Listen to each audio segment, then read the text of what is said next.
At 1,527 hours on May 5, 1945, Private First Class Desmond Doss stood at the edge of a 400-foot cliff on Okinawa, watching the last man from Company B disappear over the rim. The smell of cordite hung thick in the humid air. Smoke drifted across the plateau from destroyed bunkers.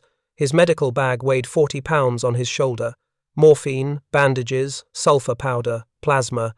Everything he needed to keep men alive. Everything except a weapon.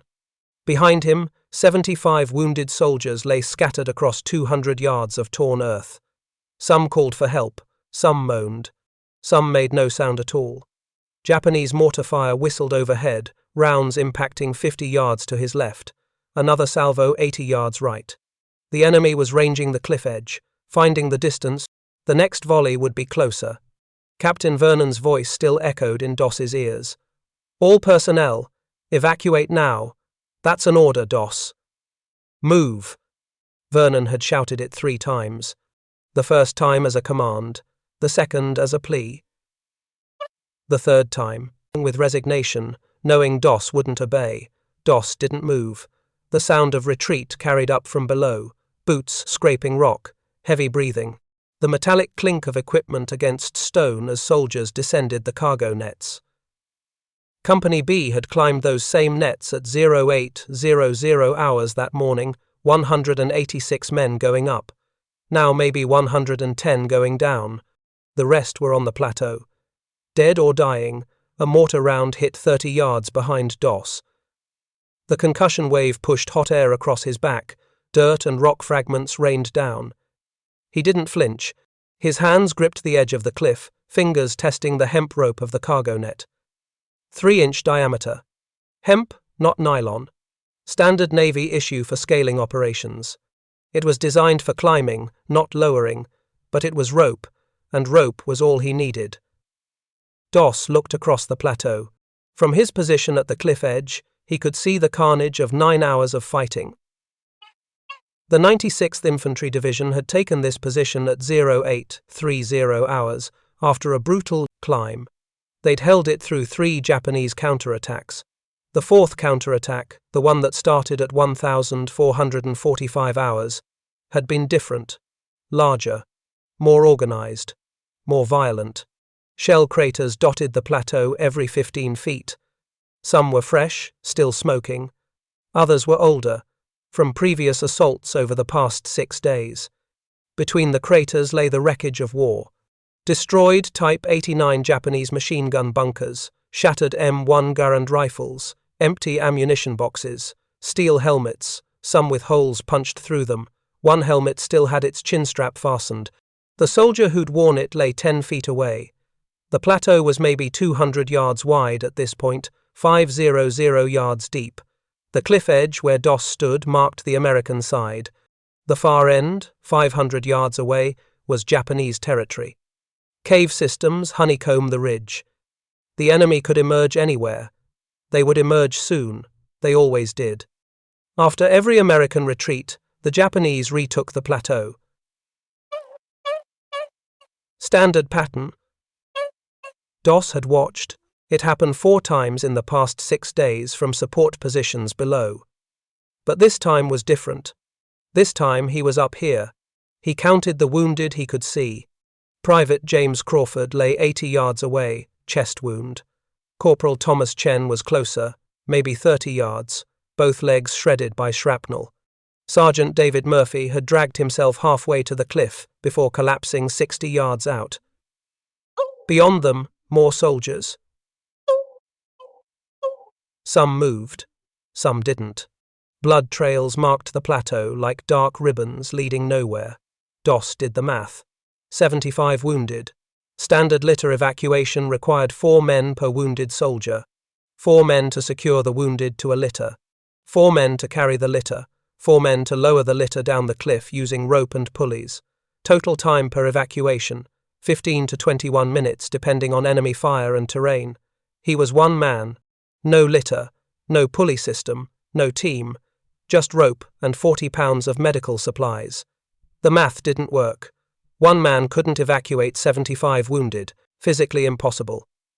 75 times 15 minutes equals 1,125 minutes. That was 18.75 hours. He didn't have 18 hours. He had maybe 3 hours before full darkness. Maybe 6 hours total before the Japanese launched their dawn counterattack. They always attacked at dawn, and that assumed he could maintain the pace of standard litter teams. He couldn't. He was alone. Alone meant slower. Alone meant more dangerous. Alone meant the math was even worse. But Doss had stopped thinking about math. He'd been thinking about Private Eddie Phillips from the previous day. May 4th. Phillips had been left behind during the retreat. The next morning, during the assault to retake the plateau, they'd found Phillips.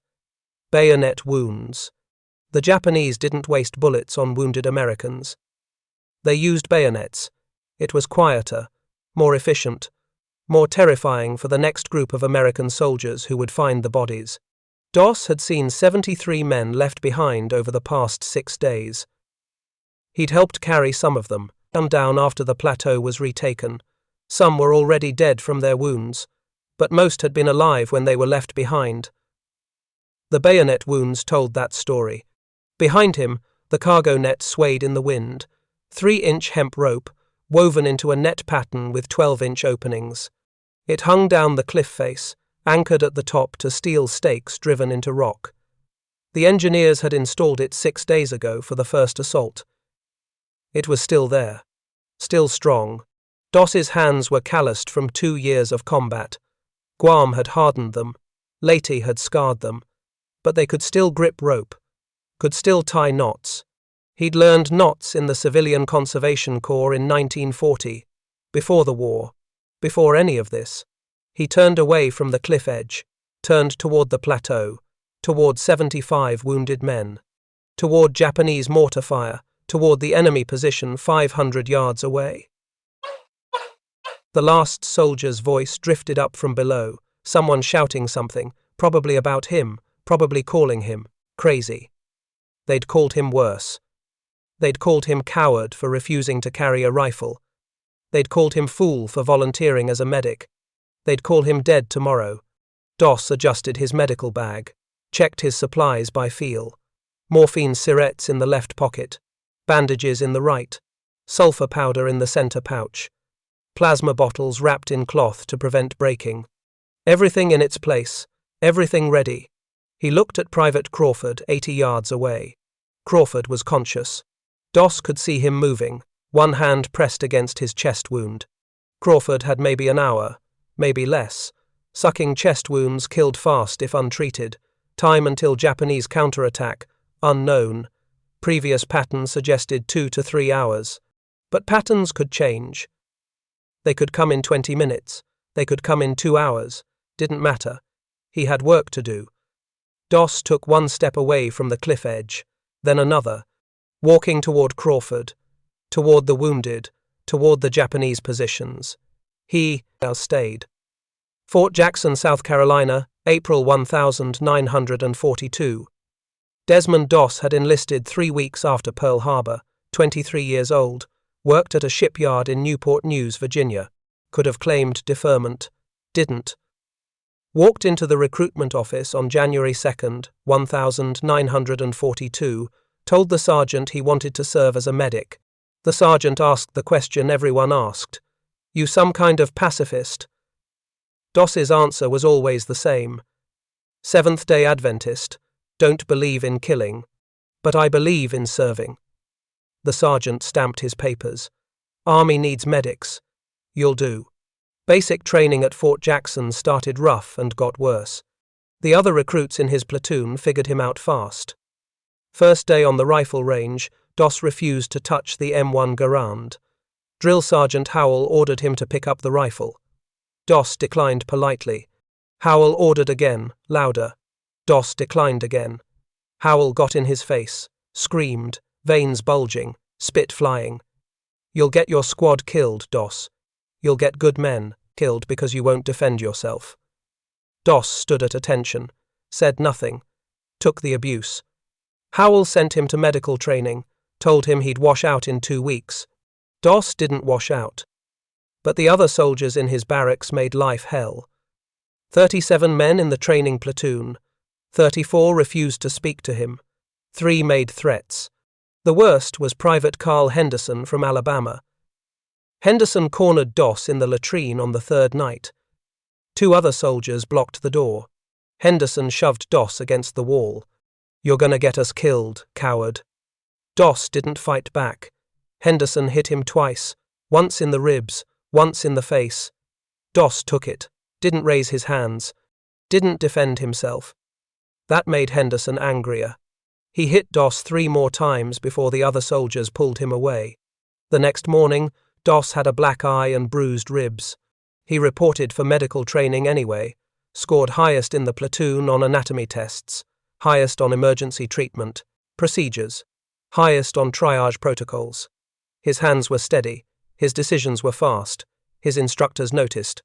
Captain Morris, chief medical instructor, asked him once why he wanted to be a medic if he wouldn't carry a weapon. "Because wounded men need help. Doesn't matter if I have a rifle. Matters if I can stop bleeding." Morris studied him. "You're gonna see men die, Doss. Men you can't save. How you gonna handle that? Save the ones I can, mourn the ones I can't, same as you." Morris approved him for combat medic training, but approval from officers didn't change the platoon's opinion. They still called him coward, still threatened him, still refused to trust him. The final test came on the confidence course. Obstacle course under simulated fire, machine guns firing over the candidates' heads, artillery simulators creating explosions, smoke grenades reducing visibility. The test was designed to break weak soldiers, show who would freeze under pressure. Halfway through the course, Private Eddie Morrison went down, twisted ankle in a shell crater, started screaming.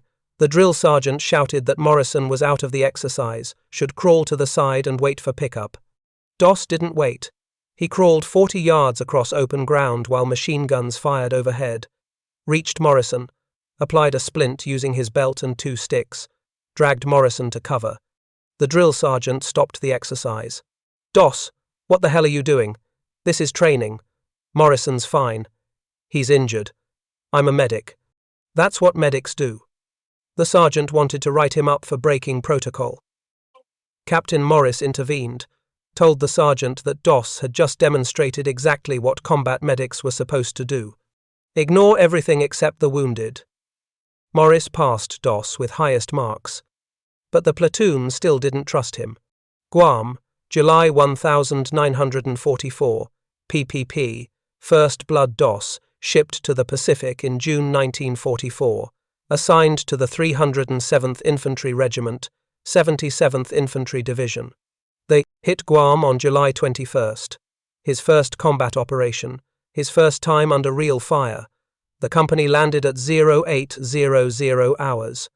Japanese resistance was immediate and heavy. Machine gun fire from concealed positions. Mortar rounds landing in the surf. Men went down fast. Doss's squad leader, Sergeant Frank Miller, took shrapnel in the leg 200 yards from the beach.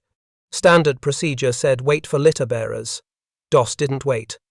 He crawled through shallow water while bullets kicked up spray around him. Reached Miller. Applied tourniquet. Dragged him back to the beach. Miller survived. Miller's opinion of Doss changed that day, but most of the company still thought he was lucky. One rescue didn't prove anything. Leyte, October 1944, 24.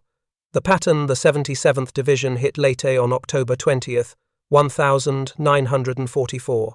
Japanese defenders fought from prepared positions. Every advance cost blood. In the first 3 days, Doss evacuated 11 wounded soldiers. Each time, he went forward when other medics held back. Each time, he crawled through fire to reach wounded men. Each time, he dragged them to safety. Private Robert Chen went down on October 23rd, pinned in open ground, machine gun fire preventing any movement. The platoon leader ordered everyone to hold position, told them Chen was lost. Too much fire, too exposed. Doss crawled out anyway. Took him 15 minutes to cover 40 yards. Reached Chen. Chen had taken rounds through both legs. Doss tied off the bleeding, dragged Chen back using a shattered door as a makeshift sled. Took another 20 minutes. Chen survived. The company started calling him the medic who doesn't quit, but others still called him coward. Still didn't trust him. Still thought his refusal to carry a weapon would get them killed.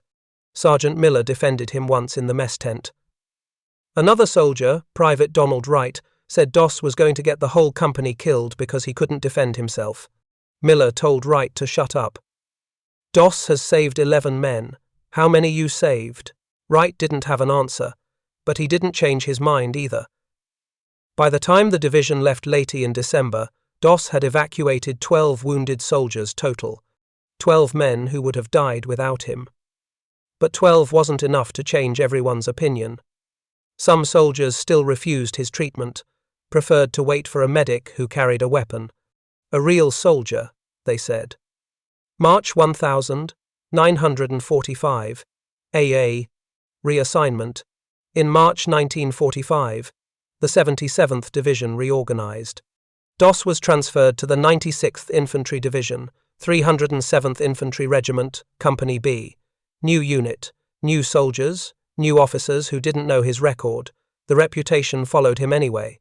Word spread fast. Company B's previous medic had been killed on Leyte. Corporal James Patterson, good soldier, carried an M1 carbine, knew how to use it, got shot anyway.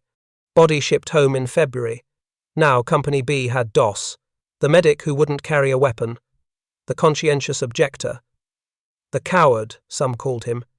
Captain Thomas Vernon interviewed him personally. You're not armed? No, sir. You understand this company's going to Okinawa. Heavy resistance expected. Japanese defend to the death. You'll be in constant danger. Yes, sir. And you still won't carry a weapon?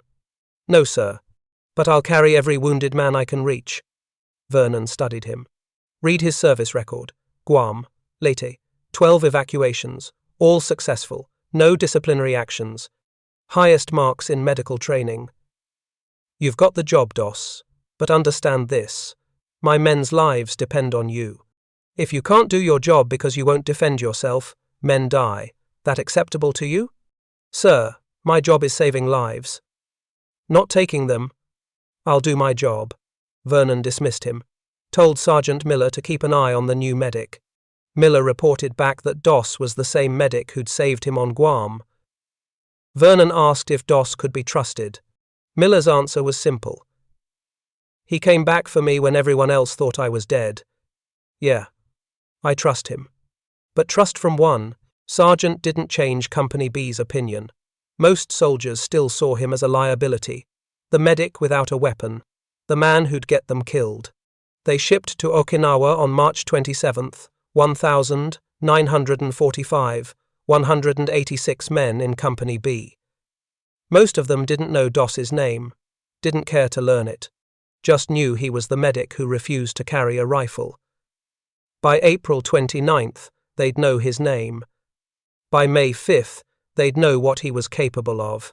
But on the transport ship heading to Okinawa, Doss was just another replacement, just another soldier nobody trusted. He kept his medical bag organized, checked his supplies twice daily, morphine, bandages, sulfur powder, plasma. Everything in its place, everything ready for when they needed him. They'd need him soon enough. Hacksaw Ridge was waiting. Maeda Escarpment rose 400 feet from the Okinawan valley floor like a broken tooth. The Japanese called it Urasoe Mura Escarpment. American soldiers called it Hacksaw Ridge. The nickname came from the cliff's jagged edge. From below, it looked like the serrated blade of a saw. From above, it looked like a place men went to die. The plateau at the top was 200 yards wide, 500 yards deep. Flat ground broken by shell craters and destroyed fortifications. The Japanese 62nd Division had spent 3 months fortifying it. They dug caves into the ridge, built interconnected tunnel systems, created firing positions with interlocking fields of fire.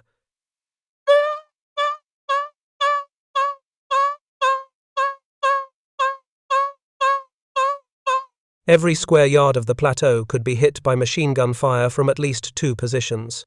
American intelligence estimated 3,000 Japanese defenders in the cave systems. That estimate was low. Later evidence suggested closer to 5,000, but numbers didn't matter. What mattered was the caves. You couldn't see the enemy, couldn't predict where they'd emerge. They appeared, fired, disappeared back underground, like fighting ghosts. The only way up was the cargo nets, steel stakes driven into the cliff face at the top, 3-inch hemp rope woven into nets with 12-inch openings. 4 nets total, spaced 50 yards apart. Each net could handle maybe 30 men climbing simultaneously before the weight became dangerous. Company B studied those nets for 3 days before the first assault. Every soldier understood what the climb meant. Exposed, vulnerable, hands occupied with climbing, rifles slung across backs. If the Japanese opened fire while you were on the nets, you died. Couldn't shoot back, couldn't take cover, just died and fell 400 feet. April 29, 0630, hours, APO.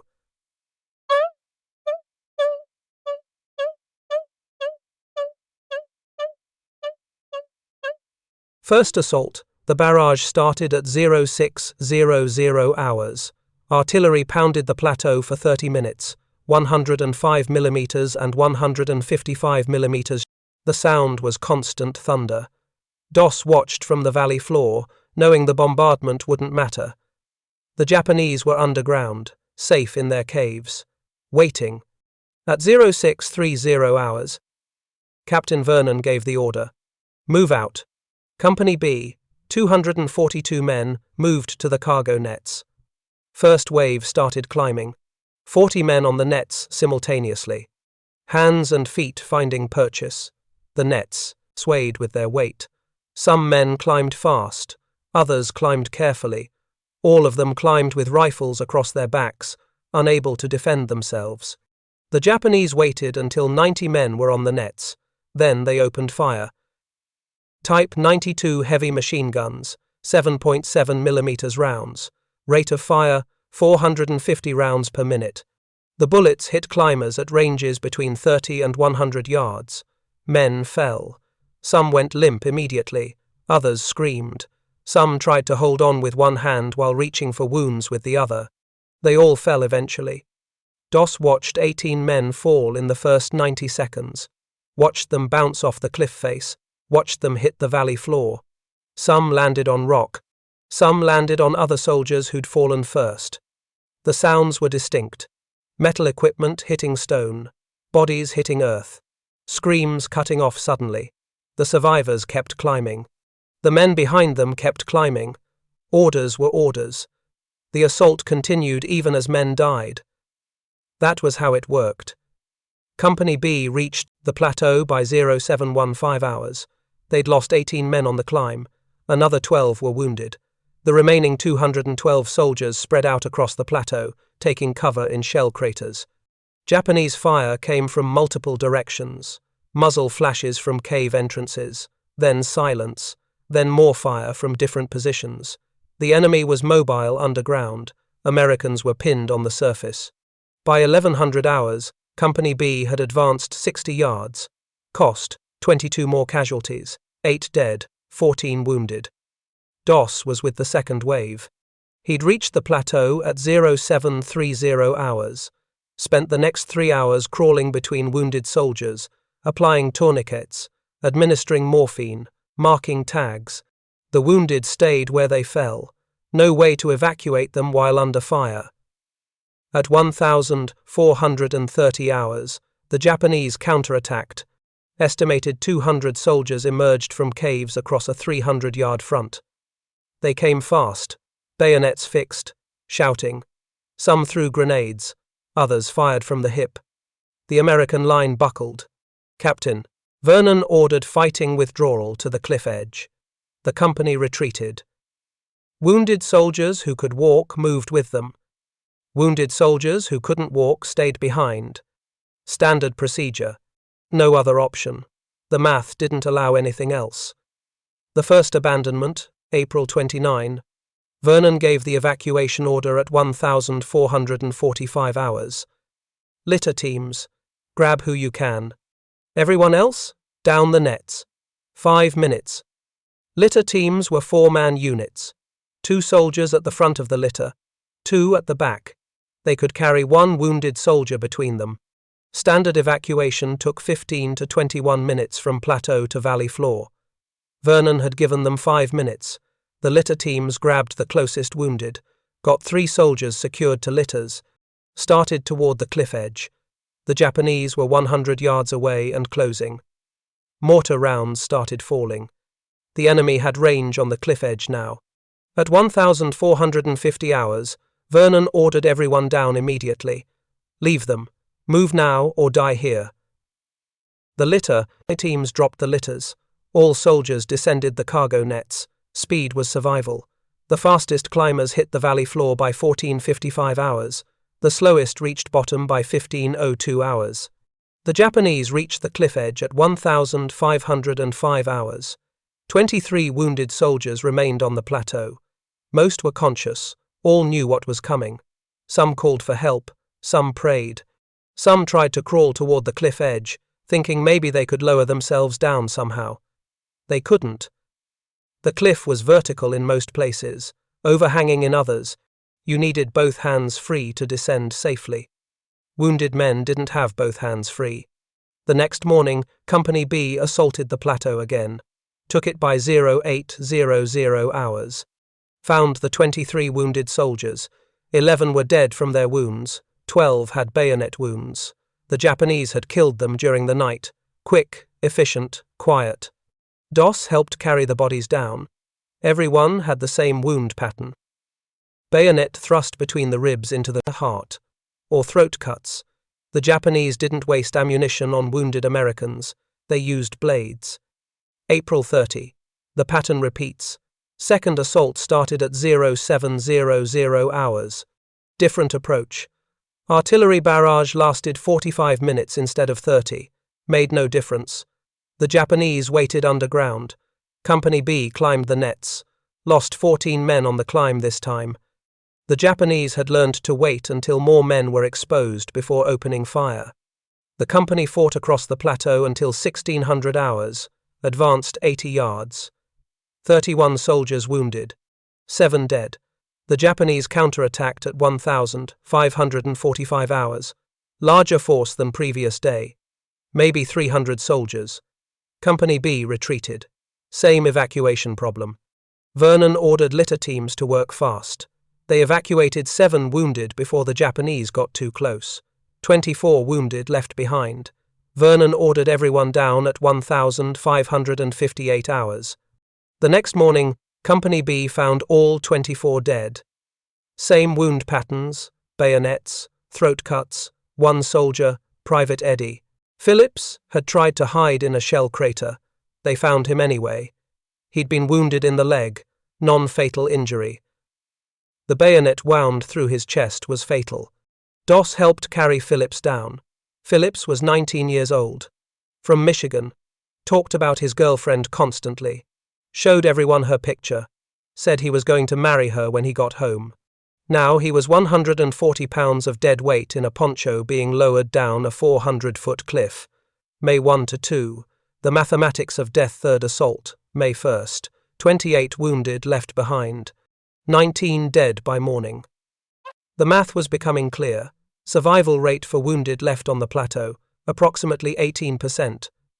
Most died from their wounds. Some died from Japanese bayonets. Made no difference to the final count. 4th assault, May 2nd. 15 wounded left behind, 11 dead by morning. 4 survived by hiding in a collapsed bunker the Japanese didn't check. They were the lucky ones. Captain Vernon held a meeting after the May 2nd assault, officers and senior NCOs only. Discussed the evacuation problem. No good solutions offered. The cliff made standard evacuation impossible. Litter teams were too slow. The Japanese counterattacks came too fast. Simple mathematics. You couldn't evacuate wounded men faster than the enemy could overrun your position. Someone suggested leaving armed soldiers behind to defend the wounded. Vernon rejected it. That just meant more dead soldiers. The Japanese had the numbers, had the caves, had every advantage except artillery support. Leaving defenders behind was suicide. The evacuation problem had no solution. Everyone accepted this. Wounded soldiers who couldn't walk would be left behind, would probably die. That was the cost of taking Hacksaw Ridge, acceptable losses in military terminology. Dead men who'd been alive 6 hours earlier in practical terms. By May 4th, Company B had suffered 89 casualties on Hacksaw Ridge. 73 of those casualties were now dead. The company was down to 186 effectives from the original 242. 16 soldiers killed in action during fighting, 57 wounded. Of those 57 wounded, 16 had been evacuated successfully. The other 41 had been left behind. The numbers told the story. If you got wounded on Hacksaw Ridge and couldn't walk, you had an 18% chance of survival. 82% of wounded soldiers left on the plateau died. Doss knew these numbers. Every medic knew them. They lived with them. Watched men die because of them. Had no solution for them. May 5th would change that. But on May 4th, Doss was just another medic watching the pattern repeat, watching wounded men get left behind, watching the body count rise, knowing tomorrow would be the same. Knowing the mathematics of death wouldn't change just because he wished they would. The cliff was a meat grinder. Everyone who climbed it knew that. The question wasn't whether men would die. The question was how many. And nobody had an answer that didn't involve leaving wounded soldiers behind to face Japanese bayonets in the dark. Captain Vernon stood in front of Company B in the pre-dawn darkness. 186 men remained from the original 242. 16 days of combat had worn them down. Faces were gaunt. Eyes were hollow. Every soldier knew what was coming. "Fifth assault on Hacksaw Ridge," Vernon said. "Jump off at 0800 hours. Same objective. Take the plateau. This time we hold it." Nobody believed that last part. They'd tried to hold it 4 times. Failed 4 times. Lost 73 men in the process. But orders were orders. Vernon continued. "Battalion wants permanent position established by 1800 hours. Engineers will bring up supplies once we secure the area. Ammunition, water, rations. We hold past sunset. We own the ridge." The plan sounded good. The plan always sounded good. Reality on the plateau was different. Reality was Japanese soldiers emerging from caves. Reality was counterattacks that couldn't be stopped. Reality was wounded men left behind, because evacuation was impossible. Doss sat in the back, checking his medical bag for the 5th time that morning. Morphine syrettes, 24. Bandages, 60. Sulfur powder, 12 packets. Plasma, 8 bottles. Tourniquets, 6. Everything organized. Everything accessible. He'd used this same system on Guam and Leyte. Saved 12 men with it. Today would be different. Today he was going up with the assault wave. Previous 4 assaults, he'd been in support positions below, treated wounded as they came down, never seen the plateau during an assault, never experienced the fighting up close. Sergeant Miller found him after the briefing. "You ready for this, Doss?" "Ready as I'll be. It's bad up there. Worse than anything on Leyte." "I know." Miller studied him. "You're still not carrying a weapon?" "No." "Your choice. Just don't get killed because of it. Company needs medics more than heroes." Doss nodded. Miller walked away. Around them, soldiers prepared equipment, cleaned rifles, checked ammunition, sharpened bayonets, the pre-combat ritual. Everyone doing something with their hands to avoid thinking about what came next. The climb, 0745 hours. Company B moved to the cargo nets at 0745 hours. Artillery barrage started on schedule. 155mm shells screamed overhead, impacting on the plateau. The sound was massive, continuous. The ground shook. Doss felt the vibrations through his boots. At 0800 hours, the barrage stopped. Silence for 5 seconds. Then Vernon's whistle. First wave started climbing. Doss went up with the second wave at 0808 hours. The cargo nets swayed under the weight of 40 men climbing simultaneously. Doss's hands found the rope. His boots found the openings. Medical bag pulled at his shoulders. 40 pounds felt heavier while climbing. He focused on hand positions. Right hand, left hand, right foot, left foot. Mechanical movement. Don't think about the 400-foot drop. Don't think about men who'd fallen from these same nets 4 days ago. Japanese fire started at 0814 hours. Machine guns. The familiar sound of type 92 seconds. Rounds snapped past. Some hit the cliff face, throwing rock fragments. Some hit soldiers. A man above Doss grunted. Went limp. Fell backward. Doss pressed against the net as the body tumbled past. Heard it hit the valley floor 8 seconds later. He kept climbing. Reached the top at 0823 hours. Rolled over the cliff edge. Took cover in the nearest shell crater. 3 other soldiers already there. One was hit. Shoulder wound. Doss moved to him immediately. Applied pressure. The soldier's name was Private Robert Mitchell. Young. Maybe 20. First assault on the ridge. You're gonna be fine, Doss said. Applied sulfur powder. Wrapped the wound. Tagged him for evacuation. Mitchell nodded, didn't speak. Shock was setting in. That was normal. Around them, Company B spread across the plateau. Taking cover. Returning fire at muzzle flashes from cave entrances. The pattern was familiar now. Japanese fired, then retreated into caves. Emerged somewhere else. Fired again. You couldn't predict where they'd appear. Taking the plateau, 0830 to 1,200 hours. Company B advanced 150 yards by 1,000 hours. Slow progress. Every yard cost blood. 12 wounded. 4 dead. Doss moved between positions. Treating. Tagging. Moving on. Different from previous assaults. This time he was up here. This time he saw everything. The wounded stayed in their positions. No way to evacuate during active fighting. Standard procedure. Doss did something different. He positioned wounded soldiers closer to the cliff edge when possible, dragged them during lulls in fire, pre-positioned them. Sergeant Miller noticed. What are you doing, Doss? Getting them ready. Ready for what? Evacuation. If we have to retreat, they're already near the edge. Miller considered that. You think we're going to retreat? We've retreated 4 times. Math suggests we'll retreat a 5th time. Miller didn't argue.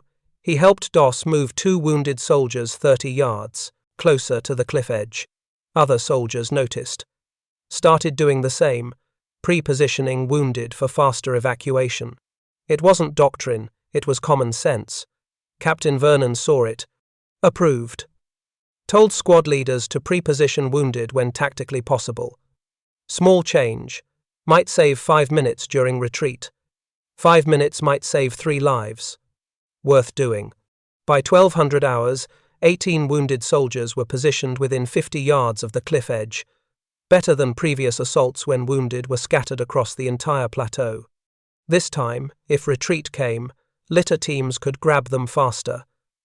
Doss thought maybe they'd evacuate 10 wounded this time. Maybe 12 if they were lucky. Better than previous assaults. Still not enough. Still meant leaving half the wounded behind. But better than nothing. The counterattack, 1,445 hours. The Japanese came from everywhere. Cave entrances across a 300-yard front. Estimated 400 to 500 soldiers. More than previous counterattacks. Much more. They came fast. Running, bayonets fixed, grenades flying, machine gun fire from multiple positions. Company B's line held for 12 minutes. Then it broke. Too many Japanese. Too many directions. Vernon ordered fighting withdrawal at 1,457 hours. Soldiers retreated toward the cliff edge. Some provided covering fire. Others ran. The line collapsed into chaos. Doss ran between wounded soldiers, marking positions. Triage decisions made in seconds. Red cloth strips for critical. White cloth for stable. Nothing for already dead. He marked 23 men in 4 minutes. Moved on. No time to treat. Only time to mark. Japanese were 150 yards away. Then 100 yards. Mortar rounds started falling. They had range on the cliff edge now. rounds impacting 20 yards from the nets, closer, adjusting fire. The retreat order, 1,512 hours. Vernon's voice cut through the chaos.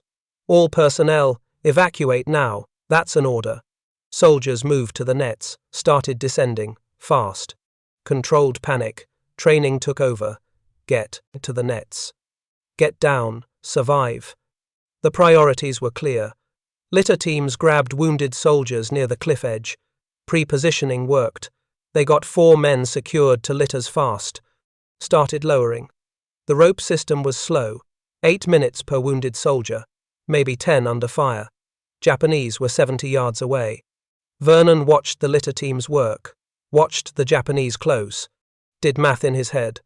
4 wounded being lowered, 8 minutes each, 32 minutes total. Japanese would reach the cliff edge in 3 minutes, maybe less. At 1,520 hours, Vernon made the decision. Leave them, everyone down, now. The litter teams looked at him, looked at the wounded. One team hesitated.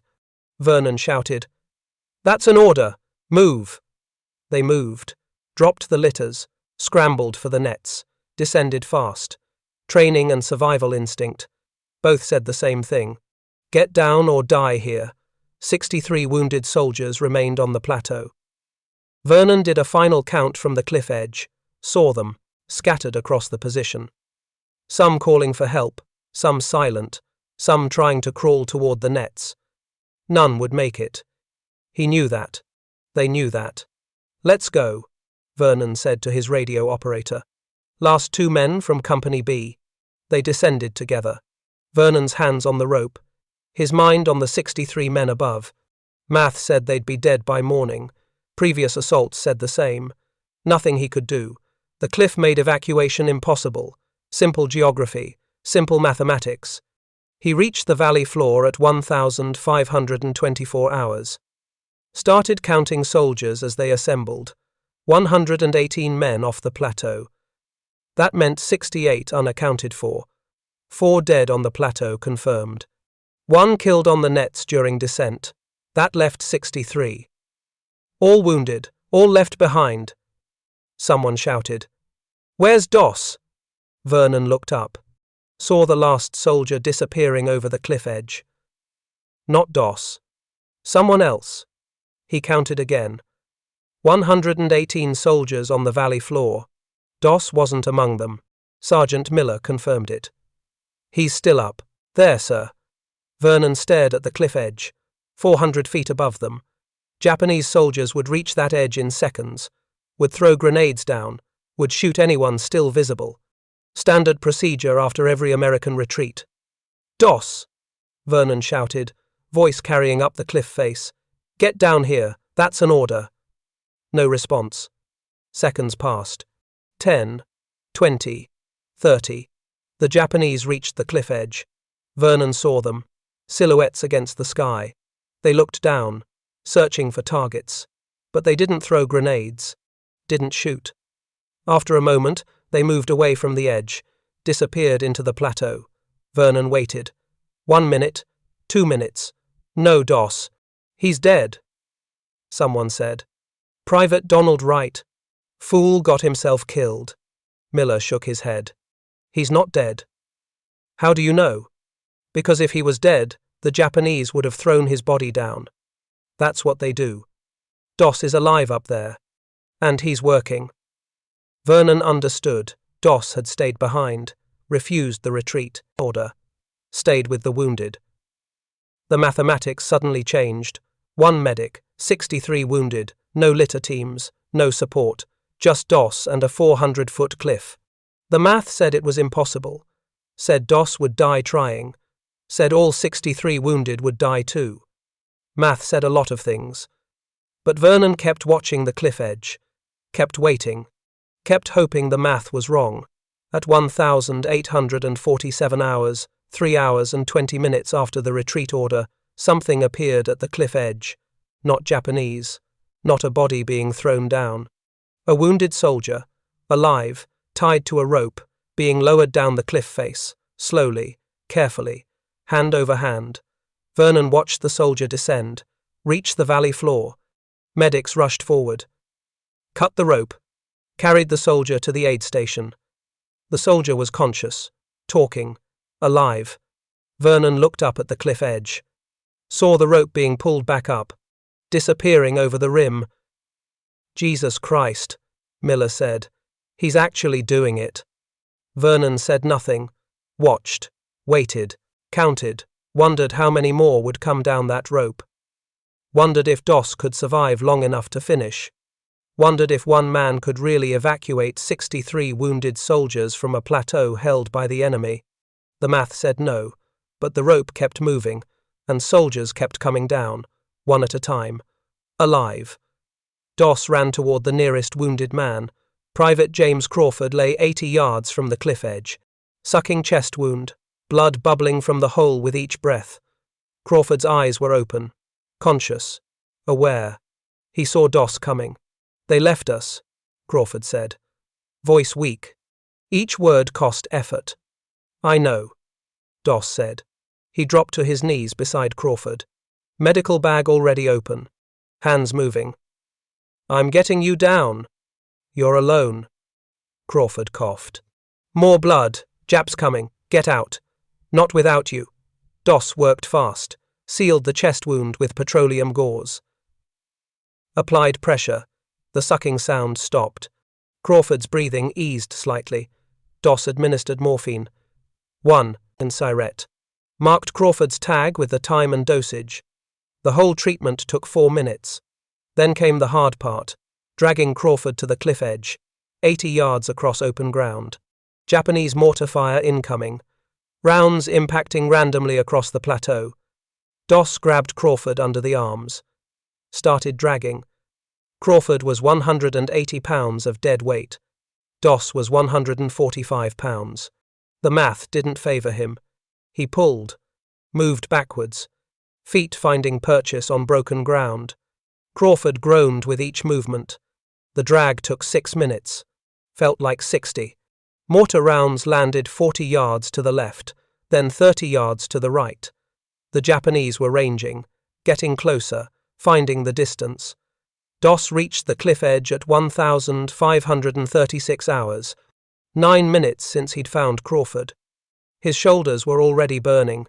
His hands were already bleeding from Crawford's equipment straps. And he had 74 more wounded to evacuate. The rope problem, ESI, 1,537 hours. The cargo net hung down the cliff face, 3-inch hemp rope woven into a climbing net, designed for soldiers going up, not for lowering wounded men down. Standard litter evacuation required 4 men, 2 on each side of the litter. Coordinated lowering, controlled descent, safe for the wounded, safe for the rope handlers. Doss was 1 man, no litter, no team, no coordination, just rope and necessity. He examined the cargo net. His training came back. Civilian Conservation Corps, 1,940. Before the war. Before any of this. He'd worked tree crews, learned knots for lowering equipment. The double bowline. Maritime rescue technique, designed for lifting people safely. Never seen it used in combat, never seen it used on a cliff face. But it was the only knot he knew that could work. The rope's weight capacity was 2,000 pounds, more than enough for 1 man. The question was control. How to lower someone safely while holding the entire weight alone. The double bowline innovation, 1,541 hours. Doss tied the double bowline around Crawford's chest, under the arms. The knot distributed weight evenly. Wouldn't slip, wouldn't tighten and restrict breathing. He'd tied this knot hundreds of times on tree equipment. Never on a person. His hands worked from muscle memory. Over, under, through, pull tight, test the hold. Crawford watched him work. This won't work. It will. Doss needed an anchor point for himself. Found a destroyed bunker pillar 15 feet from the cliff edge. Concrete and steel. Solid. He tied the rope around it, wrapped it twice. Gave himself friction control. Could slow the descent by adding wraps. Could speed it up by releasing tension. He positioned Crawford at the cliff edge. Legs over first, then torso. Crawford looked down, 400 feet to the valley floor. His face went white. "Don't look down," Doss said. "Look at me." Crawford looked at him. Doss began lowering. Hand over hand. The rope moved through his grip. 2 feet per hand position. 400 feet meant 200 hand positions. He counted them. Had to count them. Counting kept him focused. By hand position 50, his palms were bleeding. Rope friction burned through skin. The hemp was rough, unforgiving. His hands were raw meat gripping abrasive fiber. He kept lowering. Position 60, position 70. Blood made the rope slippery. That was dangerous. He gripped harder. More friction. More burning. Position 100. Halfway down, his shoulders screamed. The weight was constant, unrelenting. 180 pounds pulling straight down. His arms shook. He locked his elbows. Used body weight instead of muscle strength. Keep lowering. Position 120. Position 140. Position 200. Crawford reached the bottom. 1,555 hours. 14 minutes of lowering. Doss felt the rope go slack, pulled it back up. That took 8 minutes. His arms were numb, his hands were destroyed. Total time for first evacuation, 22 minutes from treatment to rope recovery. 74 wounded remaining.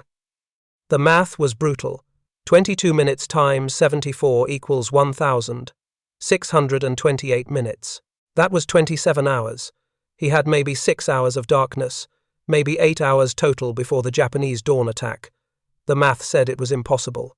Said he'd get maybe 20 men down before time ran out. Said 54 wounded would die. Doss looked across the plateau. Saw wounded men scattered across 200 yards. Japanese mortar fire was increasing. Enemy patrols would start soon. They always did. He needed to go faster. Speed modifications, 1,615 hours. The second wounded soldier was Private Robert Rasmussen. Shrapnel wounds in both legs. Rasmussen was 60 yards from the cliff edge. Doss reached him, started to treat the wounds, then stopped. Realized he was doing this wrong. Treatment took time, dragging took time, lowering took time. If he did everything sequentially for each wounded soldier, he'd never finish. He needed a different system. Doss marked Rasmussen's position with a white cloth strip. Moved to the next wounded soldier, Corporal Thomas Chen. Chen was 30 yards from the cliff edge. Closer, Doss treated Chen quickly, bandaged the wounds, administered morphine, marked his tag, then dragged Chen to the cliff edge. New system, treat everyone first, mark their positions, then evacuate them in order of proximity to the cliff edge. Closest first, work inward. Triage principle applied to evacuation. Treat the many, evacuate the nearest. Chen went down the cliff at 1,618 hours, 18 minutes total, faster than Crawford. Doss was learning, getting more efficient. His hands were worse, bleeding freely now. But the knot tying was faster, muscle memory improving. 45 seconds to tie the double bowline, down from 2 minutes. The first hour, 6 men, 1,530 to 1,630 hours Crawford, 22 minutes. Chen, 18 minutes. Private Michael O'Brien, 16 minutes. Sergeant David Murphy, 19 minutes. Private First Class James Wilson, 17 minutes. Private Joseph Martinez, 15 minutes. 6 men in 60 minutes. Average time, 10 minutes per man once the system was established. Still not fast enough. 69 wounded remaining. 7 hours of darkness ahead. Possible, but barely. Japanese mortar fire was increasing. Finding range, 3 rounds landed within 20 yards while Doss was lowering Wilson. The concussion waves hit him, hot air, flying debris. The rope jerked in his hands. Wilson screamed from halfway down the cliff. Doss kept lowering, steady, controlled. If he dropped the rope, Wilson died. Simple as that. Wilson reached the bottom alive. Doss pulled the rope back up, moved to the next wounded soldier. Japanese patrol encounter. Play, 1,647 hours. Doss was lowering Private Joseph Martinez when he saw them. 4 Japanese soldiers, 40 yards away, moving across the plateau, searching, checking bodies. Standard patrol, they moved methodically. Professional, organized. Doss froze, rope in his hands. Martinez was halfway down the cliff, 200 feet above the valley floor, 200 feet below Doss. If Doss dropped the rope, Martinez fell. If Doss kept lowering, the rope movement might catch the patrol's attention. He kept lowering, hand over hand, watching the Japanese. They moved behind a destroyed bunker, lost sight of him temporarily. Doss lowered faster. Hand, hand, hand. Martinez reached the bottom. Doss felt the slack, started pulling the rope up, frantic now. Hand over hand, fast as possible. Get the rope up before the Japanese emerge. They emerged. 4 soldiers, 30 yards away now. Doss dropped flat into a shell crater. The rope lay beside him, coiled, mostly hidden. He pressed against the crater wall, made himself small, invisible. The Japanese patrol moved past, 15 feet from his position, close enough to hear their breathing, close enough to hear equipment rattling. One soldier stopped, looked around. Doss held his breath. The soldier moved on, 8 minutes in the crater, waiting, watching. The patrol moved to the far side of the plateau, disappeared into the cave system. Doss was up immediately. Back to the cliff edge. Back to work. The second hour. 10 men, 1,630 to 1,730 hours. The system was refined now. Doss had it down to a rhythm. Double bow line tied in 45 seconds. Pre-position 3 wounded at the cliff edge during daylight. Lower 1 while dragging the next into position. Continuous motion, no rest, no breaks. The names blurred together. Miller, Jackson, Patterson, Lee, Roberts, Kaufman, Anderson, White, Thompson, Garcia. Some were conscious, some weren't. Some thanked him. Some screamed from the pain of movement. All of them went down the rope. All of them reached the bottom alive. Private Eddie Phillips was conscious, coherent. When Doss reached him, Phillips grabbed his arm. "You came back," Phillips said. "Nobody comes back. I came back. They all left. I know." Phillips was crying. "I thought I was dead. Thought the Japs would get me." "Not tonight," Doss said. He tied the rope around Phillips, started lowering. 16 men total evacuated by 17:30 hours. 59 remaining. Darkness was coming. 1,800 hours. Sunset. That would help and hurt. Japanese couldn't see him in darkness, but he couldn't see the wounded either. Japanese counterattack, ISA, 1,745 hours. The attack came fast, full assault, estimated 200 Japanese soldiers advancing across the plateau, not a patrol, a reoccupation force. They were taking back the position.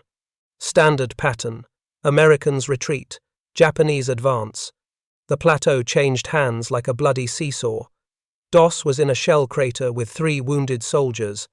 The Japanese advance line passed within 5 feet. Doss pressed against the crater wall. The 3 wounded soldiers lay around him. One was Private Carl Henderson. Leg wound. Henderson started to cry out from pain. Instinctive. Involuntary. Doss clamped his hand over Henderson's mouth, risked suffocating him. Had no choice. If Henderson screamed, the Japanese would hear, would investigate, would kill all of them. Doss pressed harder. Henderson's eyes went wide, panicked, trying to breathe, through Doss's hand, couldn't. Above the crater, Japanese soldiers moved past.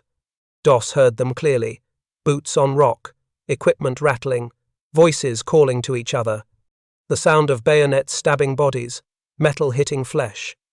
The bodies were the American dead. Left from the fighting earlier, the Japanese were making sure they stayed dead. No screams. Everyone out there was already dead, except Doss's wounded. Henderson passed out, from pain, from fear, from lack of oxygen. Doss released his mouth. Henderson breathed. Unconscious, but breathing. The Japanese patrol moved past. 20 minutes in that crater. Silent, still, waiting. The Japanese established a position 80 yards from the cliff edge. Set up a machine gun. Posted sentries. They weren't leaving this time. They were staying. The plateau was Japanese territory now. Doss was working in enemy-held ground. 59 wounded remaining. Some were in Japanese-controlled areas now, unreachable. But some weren't. Some were close to the cliff edge. Still in the no-man's land between Japanese positions and the drop-off. Doss would get those men. Had to. The night system, 1,820 hours full darkness by 1830 hours. Doss couldn't use light. A flashlight would draw fire immediately. He worked by feel, by sound. Found wounded soldiers by listening, breathing, moaning. Quiet calls for help. He crawled between positions, timed the Japanese patrols. They were regular, every 12 minutes. 3 soldiers. Same route, professional, predictable. Doss worked in the windows between patrols. 12-minute intervals. Find wounded, treat, drag to cliff edge, lower, pull rope back up, find next wounded, repeat. The double bow line was muscle memory now. His fingers tied the knot in darkness without conscious thought. Over, under, through, pull tight, test. His hands were destroyed. Friction burns to the bone, bleeding continuously. But they still worked, still functioned. That was enough. Lowering in darkness was harder. No visual, reference. No way to know if the wounded soldier hit obstacles on the cliff face. No way to verify safe landing except the rope going slack. He lowered by feel, by rhythm. Hand position. Release. Hand position. Release. 200 positions per wounded soldier. Mechanical. Repetitive. Necessary. The third hour. 8 men. 1,730 to 1,830 hours. Private Donald Wright was in a crater 70 yards from the cliff. Both legs gone below the knee. Traumatic amputation from a mortar round. Wright was unconscious. Shock. Blood loss. Doss found him by sound. Shallow breathing. Almost missed him. Treatment in darkness. Tourniquets by feel. Find the femoral artery. Apply pressure. Tie off. Morphine by counting ampoules. Doss kept them in a specific pocket. Could count them by touch. 2 ampoules for Wright. Major trauma. Tag marked by feel. Time estimated. 1,807 hours approximately. Drag to cliff edge. 12 minutes. Wright was heavy. Dead weight. Unconscious men were always heavier. Doss pulled. Backwards, inch by inch. His shoulders were destroyed. Burning, muscles torn, kept pulling. Lower in darkness, 22 minutes. Slower without visual reference. Afraid of dropping Wright. Afraid of going too fast. Hand position. Release. Count. Hand position. Release. Count. 200 times. 7 more men between 1,800 and 1,830 hours. All in darkness. All by feel. 24 men total evacuated. 51 remaining. Time check. 1,830 hours. 8.5 hours since the retreat order. Doss's physical state. Exhausted. Hands destroyed. Shoulders ruined. Medical bag. Running low on morphine. Water. Gone. Finished at 1,700 hours. Mental state. Counting. Always counting. 1 more. Then 1 more. Then 1 more. The 4th hour. 15 men. 1,830 to 1,930 hours fastest hour of the night. Darkness provided concealment. Japanese patrols were predictable. Every 8 minutes now. They'd increased frequency. But Doss had their timing. He worked between patrols. Mechanical. Find. Treat. Drag. Lower. Repeat. Private Thomas Yamada was conscious. Coherent. When Doss reached him, Yamada grabbed his arm. Leave me. Save the others. You're coming. I'm gut shot. Dead anyway. Save someone who'll live. You're coming, Doss repeated. He tied the rope around Yamada. Started dragging. Corporal Frank Morrison asked a different question. How many you got? Don't know. Stopped counting. He was lying. He'd counted every single one, 39 by this point. Kept count because counting kept him focused. But he told Morrison he'd stopped counting because some lies are kinder than truth. 15 men between 1,830 and 1,930 hours. 39 total evacuated. 36 remaining. At 1,915 hours, the Japanese fired an illumination flare. The plateau lit up bright as day. 30 seconds of harsh white light. Doss was at the cliff edge, rope in his hands. Private Kenneth Foster halfway down the cliff face. Exposed, visible. The Japanese saw something. Opened fire. Rounds hit the cliff, face around Foster. Rock fragments exploding, Foster screaming from 200 feet down. Doss kept lowering. Faster now. Emergency speed. Hand. No time to count. Just lower. Get Foster down before he's hit. Foster reached the bottom alive, miraculously unhit. The flare died. Darkness returned. Japanese stopped firing. Couldn't see their target anymore. Doss pulled the rope back up. Back to work. The 5th hour. 12 men. 1,930 to 2,030 hours. The Japanese were more alert after the flare. Patrols every 8 minutes. Doss adjusted. Worked faster between patrols. Less careful dragging wounded. Speed mattered more than gentleness now. Some wounded cried out from the rough handling. Japanese investigated twice. Second investigation was close. Japanese soldier stood at the edge of the crater. Doss was hiding in with Private Luis Rodriguez. Rodriguez was unconscious, bleeding, making gurgling sounds, quiet but audible. The soldier heard something, looked down into the crater, 6 feet deep. Darkness saved them. The soldier couldn't see. After 10 seconds, he moved on. Doss waited 15 minutes, heart pounding, then back to work. 12 men evacuated between 1,930 and 2,030 hours. 51 total. 24 remaining. Time, 2,030 hours. 5 hours since retreat. Below the cliff, Captain Vernon watched wounded arrive one by one from the darkness. Medics treated them. Asked questions. Who brought you down? Every answer was the same. Doss, the medic. He's still up there. Vernon said to Sergeant Miller.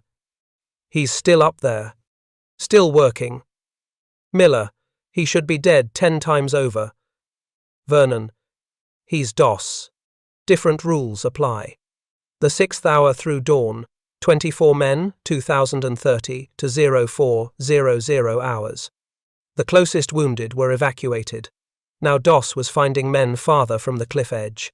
Some were 100 yards away, deep in Japanese-held territory, most dangerous extractions of the night. Private Albert Shaw was 120 yards from the cliff, unconscious, lying 20 feet from a Krite, Japanese machine gun position. Doss crawled to shore, took 25 minutes, treated his wounds, waited for the patrol to pass. Then dragged Shaw 120 yards back to the cliff edge. 40 minutes of dragging, every yard exposed, every sound dangerous. Found 6 wounded in one crater, 90 yards from the cliff edge. Japanese patrol route past the crater every 8 minutes. Doss evacuated them one at a time. 90 yards dragging each wounded soldier to the cliff. 90 yards crawling back for the next one. 180 yards per wounded soldier. 6 wounded meant 1,080 yards of crawling. Took 3.5 hours for 6 men. 57 total evacuated by 0200 hours. 18 remaining. Dawn approaching 0530 hours. Doss had 90 minutes to evacuate 18 men. Physically possible if nothing went wrong. The final push, 0230 to 0415 hours, Doss was running now. Not crawling, no time for stealth. The Japanese dawn attack would come at first light.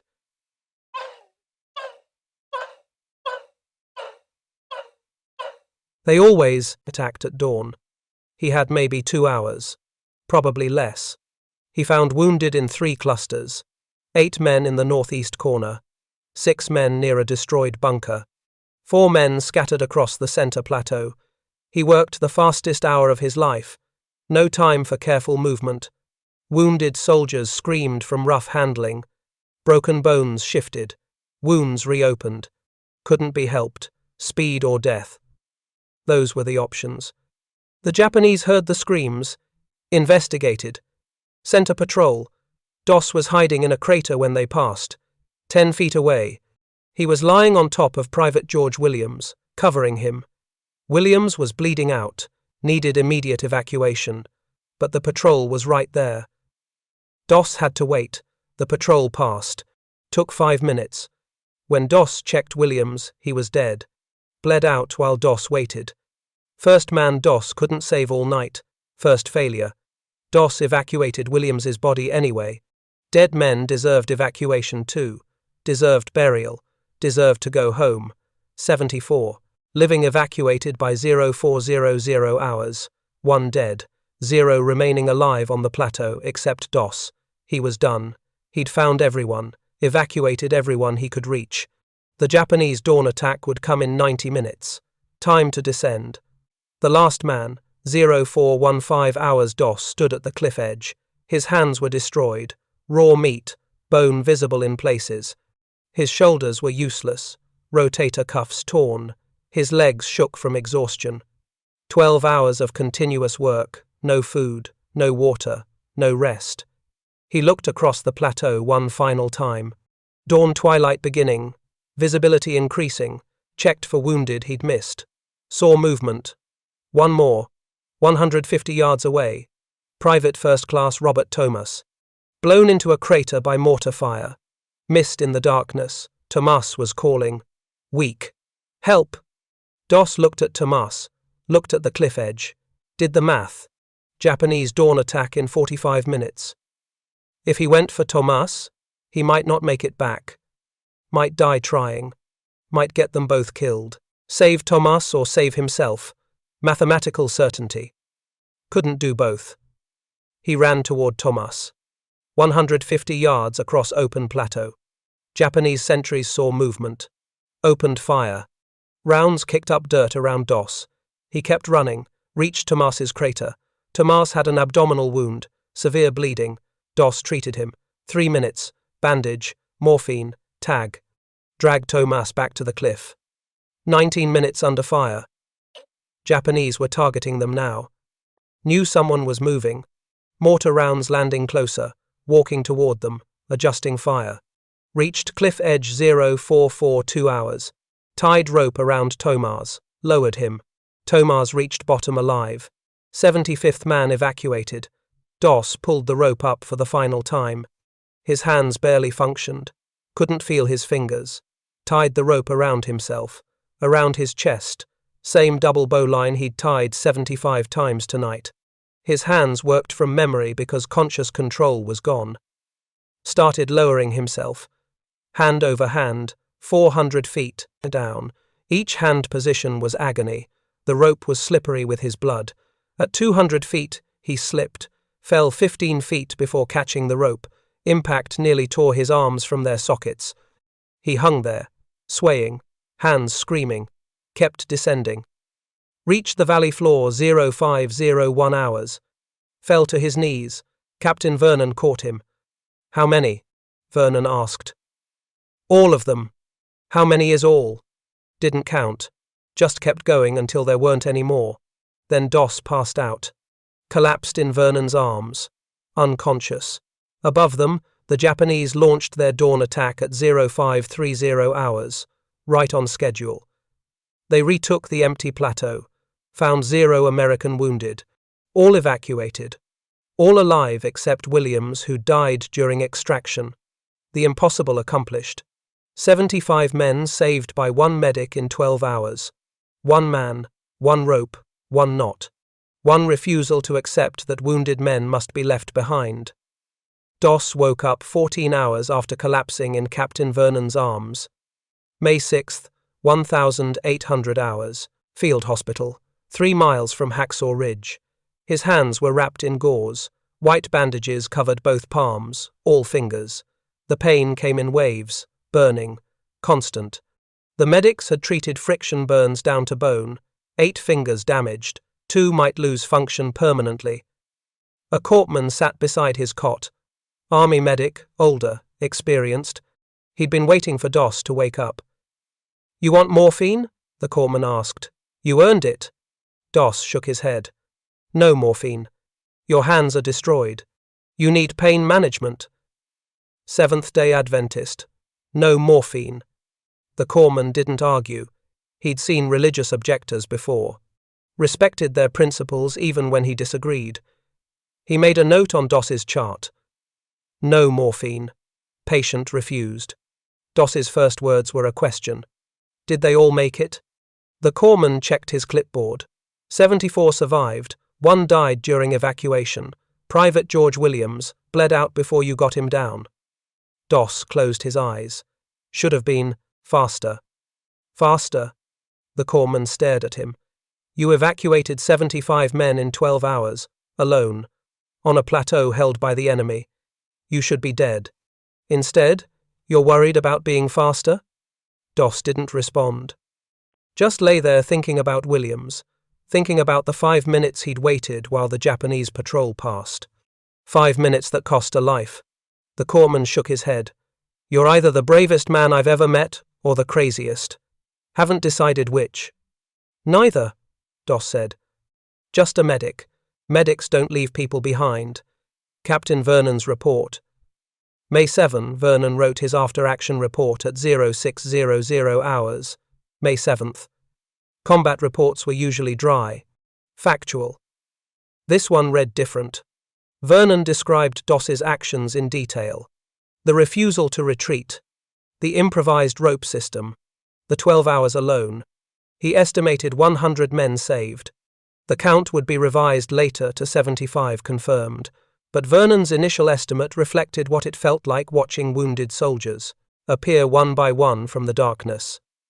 Vernon described the double bowline rope system, drew diagrams, explained the technique, made 2 recommendations.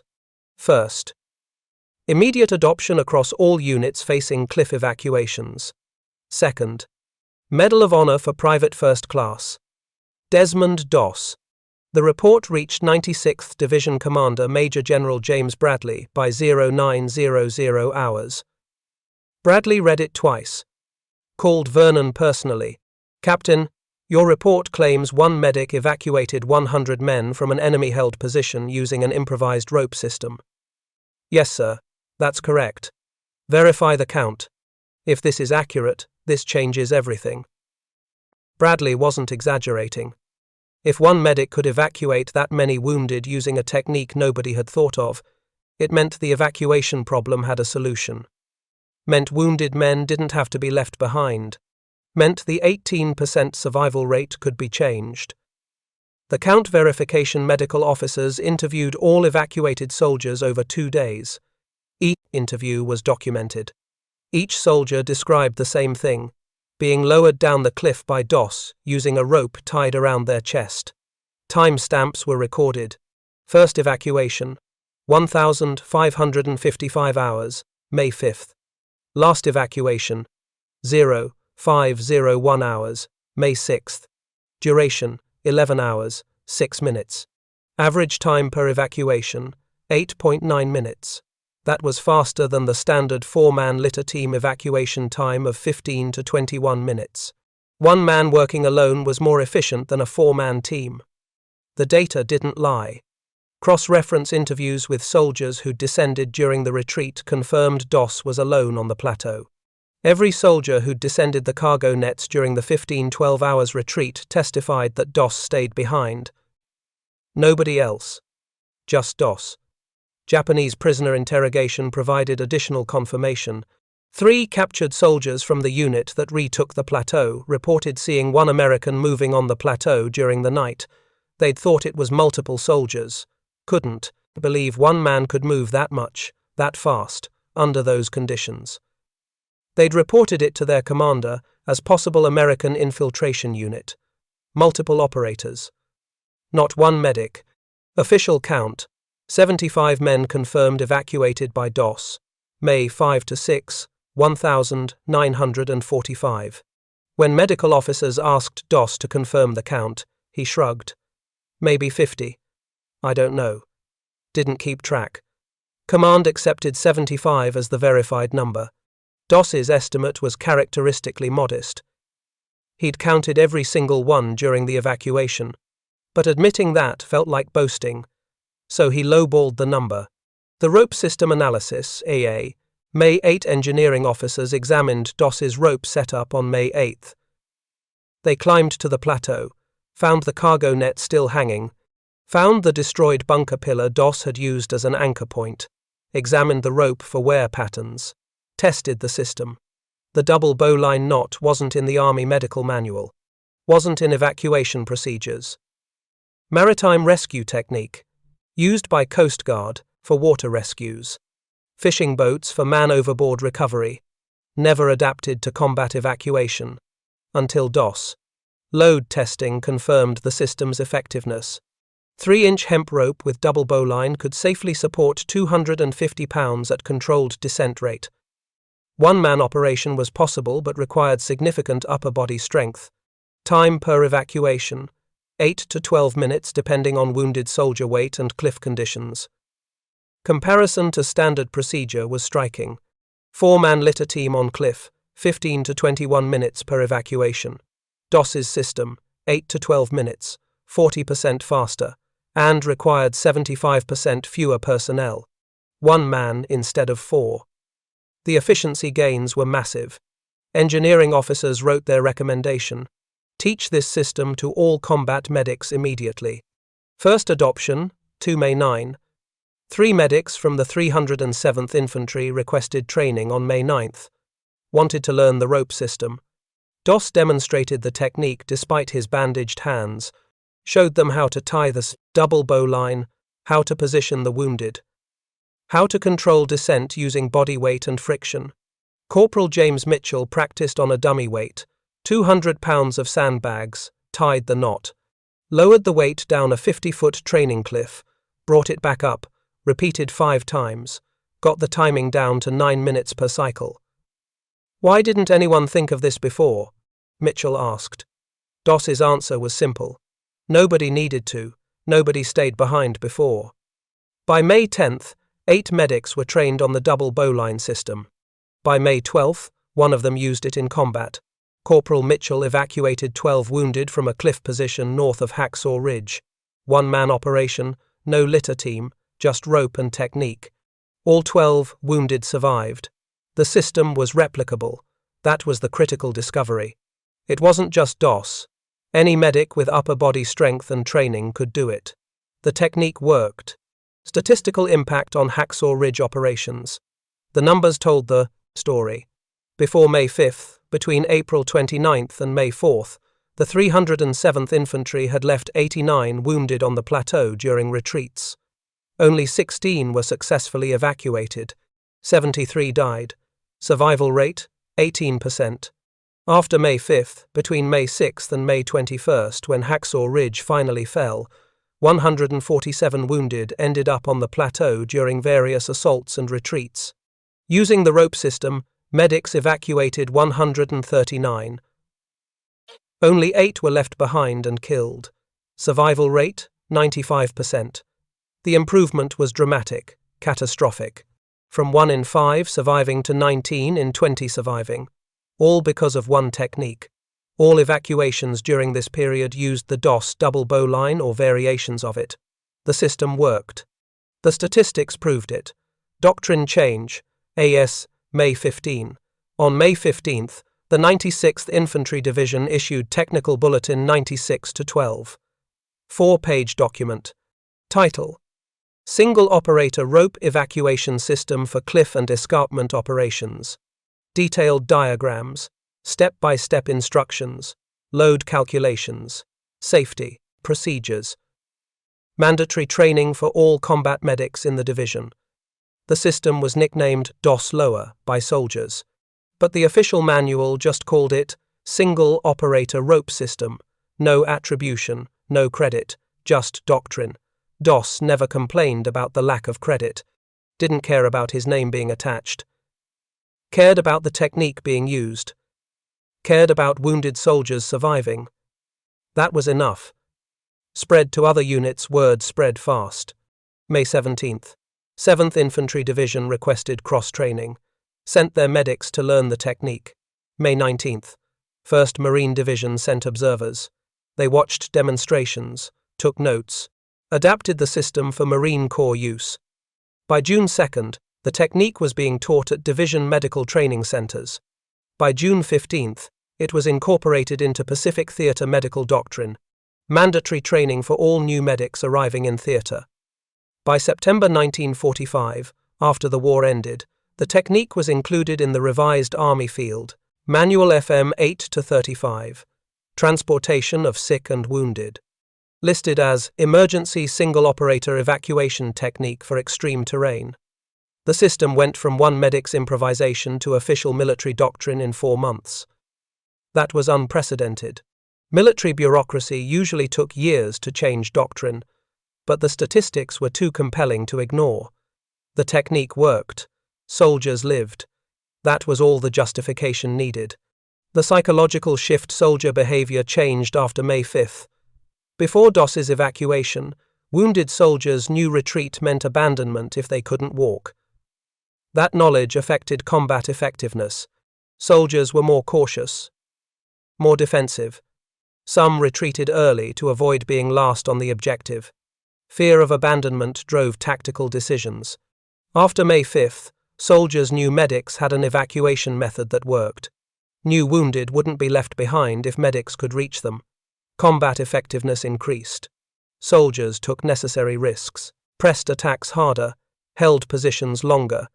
Casualty rates actually increased slightly. Soldiers were more aggressive, but survival rates increased dramatically. Better evacuation meant more wounded made it home alive. The trade-off was worth it. Enemy response. Japanese intelligence noticed the change. Captured documents from June showed Japanese concern about American rope rescue system. They'd observed the evacuations. Couldn't figure out how Americans were extracting wounded so efficiently from cliff positions. Japanese units began targeting cliff edges more heavily with mortar fire. Tried to disrupt the evacuation system. American medics adapted, used multiple descent points, varied timing, changed positions between evacuations. The Japanese never developed an effective counter. By July 1945, Japanese after-action reports acknowledged American cliff evacuation superiority, the numbers that mattered. By the time Hacksaw Ridge fell on May 21st, the DOS system had been used 312 times across Okinawa. 312 wounded soldiers evacuated using the single-operator rope technique. Survival rate improvement from 18% to 73%. Estimated lives saved by system adoption, 171 soldiers. Men who would have died using old evacuation methods, but lived because medics knew a better way. 94 medics were trained on the technique by June 1945. All 94 survived the war. The system kept medics alive too. Less time exposed during evacuations meant less time under fire. The 94 trained medics evacuated 487 wounded across Okinawa and subsequent operations. 487 families received their sons, husbands, fathers alive instead of in flag-draped coffins. 487 lives saved by one technique invented in desperation by one medic who refused to accept that wounded men must be abandoned. That was Desmond Doss's real legacy. Not the Medal of Honor, not the recognition, the system, the technique, the lives saved long after he left that plateau. Desmond Doss stood in the White House East Room at attention. 26 other soldiers stood with him, all Medal of Honor recipients, all heroes by any definition. Doss was the only conscientious objector in the group, the only one whose service photo showed no weapon, just a medical bag and a determined face. President Harry Truman moved down the line, shook hands, pinned medals. When he reached Doss, he paused. Read the citation aloud. For conspicuous gallantry and intrepidity in action above and beyond the call of duty.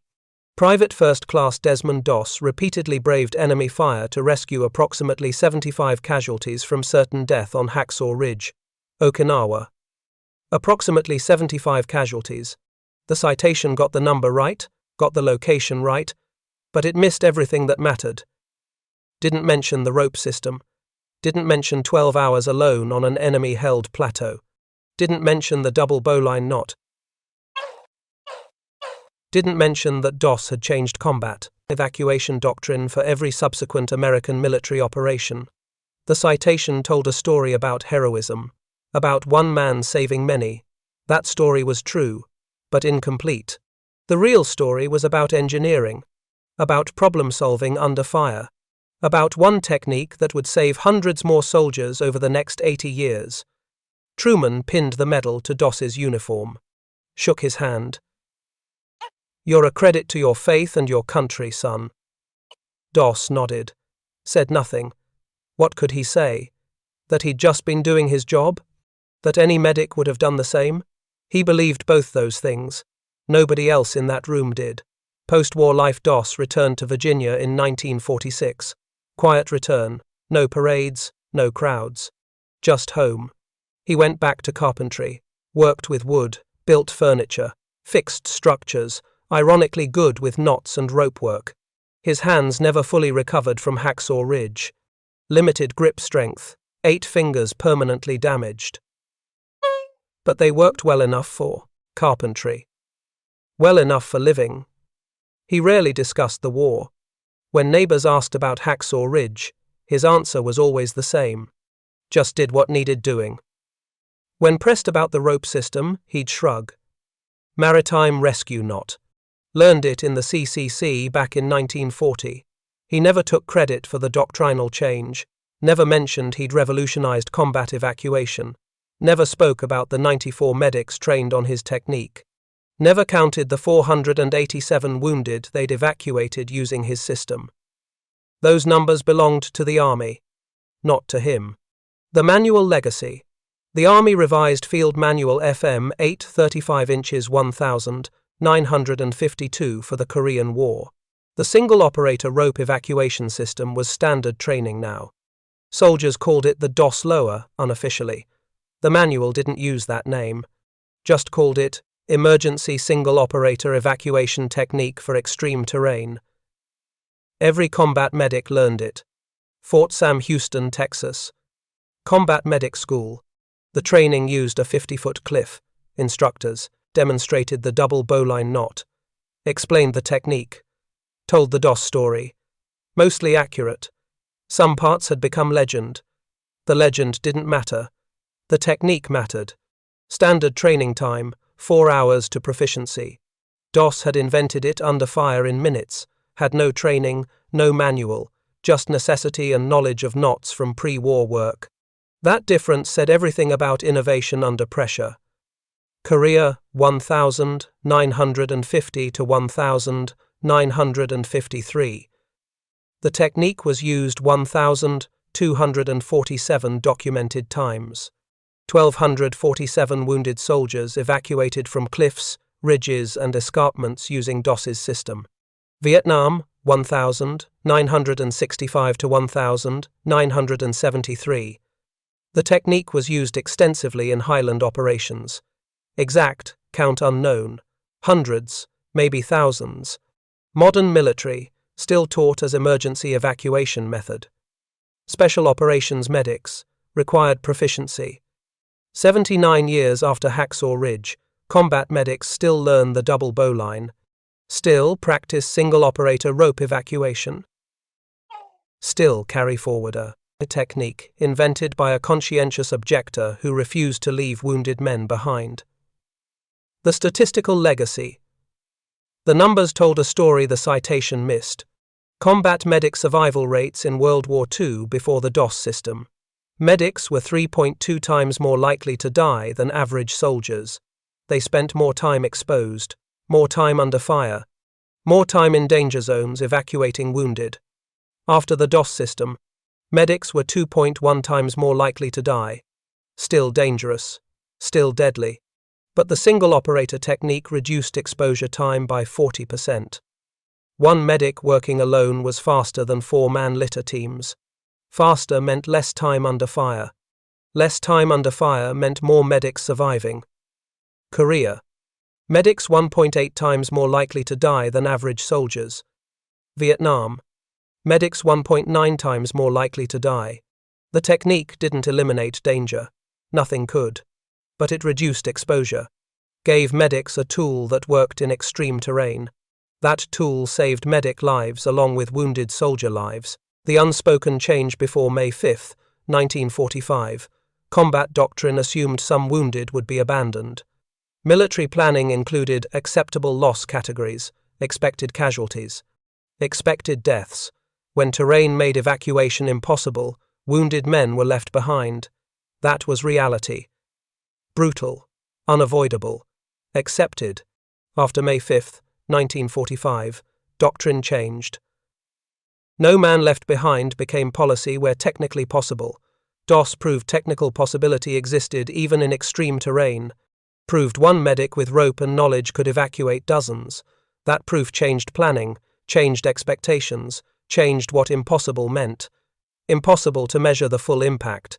How many soldiers fought harder knowing evacuation was possible? How many took necessary risks because they trusted medics would reach them? How many families received living sons instead of folded flags? How many medics survived because they had a technique that worked? The numbers were incalculable. DOS's own words. 1990 interview. A reporter found Doss in 1990. Asked about Hacksaw Ridge. Doss was 71 years old. Retired. Quiet life in Virginia. The reporter asked standard questions. Got Doss's standard answers. You saved 75 men in one night. How did it feel? Felt like I should have moved faster. You changed military doctrine. I changed a knot. That's all. Used it different. You're a hero. Doss paused, considered. Then gave his final answer on the subject. I'm a medic. Medics don't leave people behind. That's not heroism. That's the job. The reporter tried to argue. Tried to explain that most medics didn't evacuate 75 men alone. Doss just shrugged. To him, the action was obvious. Wounded men needed evacuation. He had rope, he knew knots. Simple equation, simple solution, nothing heroic about it. Death and remembrance. Desmond Doss died March 23, 2006, age 87, buried in National Cemetery, Chattanooga, Tennessee. His funeral drew 17 soldiers he'd saved from. Hacksaw Ridge. Average age, 83 years old. 61 years since that night. Each one alive because of rope and knot and 12 hours. Each one carrying memories of being lowered down a cliff in darkness, of hearing Doss's voice. You're coming down, hold steady. The memorial plaque lists all 75 names. Private James Crawford, Corporal Thomas Chen, Sergeant David Murphy, Private First Class James Wilson, all 75. At the bottom, one inscription. He came back, nobody comes back. But he did. Modern recognition, the Navy named a ship after him in 2004, USS Desmond Doss. Transport vessel, carries wounded. Fitting tribute. The Boy Scouts established Desmond Doss Council Camp in Georgia in 2008. Teaches rope skills. Teaches service. Hollywood made a film in 2016. Hacksaw Ridge. Some historical liberties taken. The core story remained true. In 2023, 78 years after Okinawa, some military units still call the technique DOS lower or DOS technique. Official manuals use technical terminology, but instructors tell the story. Make sure every medic knows where the technique came from, knows the man who invented it, knows why it matters. The number that mattered official count. 75 men saved May 5 to 6, 1,945. System adoption count: 312 men saved on Okinawa using Doss's technique. Long-term count: impossible to calculate. Every medic trained on the system for 79 years. Every wounded soldier evacuated using it. Every family who received their soldier alive instead of dead. The number stopped mattering somewhere along the way. What mattered was the refusal. One man refusing to accept that wounded men must be left behind, finding a solution nobody else found, because he was the only one who stayed to need it. Final image. The National Museum of the U.S. Army at Fort Belvoir, Virginia, has a display case near the World War II exhibit. 50 feet of hemp rope. 3-inch diameter, a double bowline knot tied in the center. Perfect form. Demonstration quality. The placard reads, Single Operator Rope Evacuation System, developed by PFC Desmond Doss, Okinawa, 1945. Museum visitors walk past every day. School groups, tourists, veterans. Most don't stop. It's just rope, just a knot. Nothing dramatic, nothing that screams importance. But combat medics always stop. Current medics, former medics, medics from every war since 1945. They stop. They look at the knot. They read the placard. They understand. That knot saved their brothers. That knot might have saved them. That knot represents something more than technique. It represents refusal to accept the unacceptable. Represents innovation under impossible pressure. Represents one man who changed warfare by refusing to leave wounded men behind.